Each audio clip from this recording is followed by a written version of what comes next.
kneel before the ruler. Years of training, dedication, and hard work have taken you here. You are about to make a solemn vow. You are being knighted. Knighting, and the process of becoming a knight, was an important rite of passage during medieval times. The Middle Ages, also known as the medieval era or the Dark Ages, lasted from 500 AD to approximately 1500. Because this was a period of roughly 1,000 years, there were a lot of variances in the practice of becoming a knight, and knighthood evolved over time. Knights were used in multiple countries in Europe, so the process of becoming a knight would differ from country to country, from region to region within the country, and even from person to person. The process to become a knight normally lasted from childhood to adulthood, with the culmination of the process in the knighting ceremony.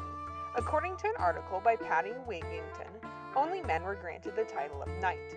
Due to the cultural expectations of men and women during the medieval era, men of certain status would train to become knights, while women would learn other things. There is, however, a French book from 1682 that mentions 6 chevaleresses, the female word for knight. And there are many examples of women throughout the medieval era who fought in battles, they just did not receive the title of knight. Arnold van Gennep, an ethnographer and folklorist, described 3 stages that most rites of passage have. Let's look at the process of becoming a knight from the perspective of these 3 stages. First of all, there is the separation stage. This would often occur when a boy was 6 or 7 years old and he would be taken away from his family to become a page. Encyclopedia Britannica states that a boy might have served his father as a page, so boys training to be knights would not always be separated from their family. The second stage in Van Gennep's theory is the liminal stage. It is a time of transition when an individual learns, overcomes challenges, and is tested. After being a page, a boy would move on to become a squire, when their job would be to help someone who had already been knighted. This was like an apprenticeship. A squire would learn from the knight they worked for, and sometimes a priest or a lady of the castle where the squire lived. A boy would learn how to use real weapons, and he would receive greater education. The education could include reading, writing, managing an estate, music, dance, and etiquette, among other subjects. Chivalry was very important to knights, and was one thing that squires would study. Shadiversity describes chivalry as, quote, qualities that make a knight good at his job, unquote. This is a very broad definition, and that is because chivalry differed a lot, from person to person and region to region. Chivalry was an important aspect of training because it would help individuals to understand the importance of a knight's actions and role in society. The liminal stage will conclude with the knighting, also known as dubbing. Generally, a person will be knighted between the ages of 18 and 21, but with enough money, someone might have been able to purchase a knighthood at a younger age, and there have been people who were knighted when they were much older. The knighting ceremony, like everything else about knights, varied greatly. An article by Mark Cartwright describes how squires dressed for the ceremony in certain colors to symbolize purity, earth, and blood. However, Encyclopedia Britannica states that it could be performed on a battlefield. So, fancy clothing at a ceremony were not always called for.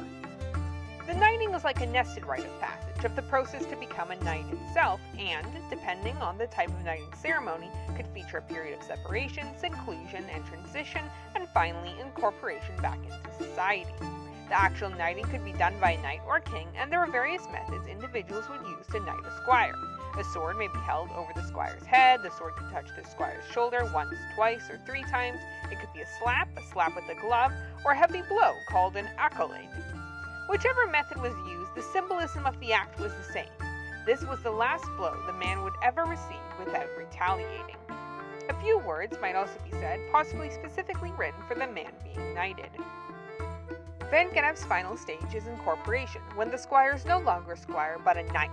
After the knighting ceremony, the man would return to society with a new position and duties. Knights were above the common person in society, and they owed a lord or baron allegiance and military service, so they would have to fight in battles.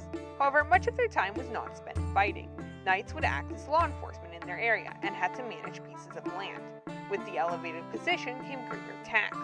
Jason Kingsley from Modern History TV explains that people actually refused knighthood because they did not want to pay the tax. So a king decided to make a law to force people into knighthood. Knights have been romanticized almost to the extent that they seem unreal. However, they were an important part of society during the medieval period, and the rite of passage to become a knight was a crucial section of many knights' lives.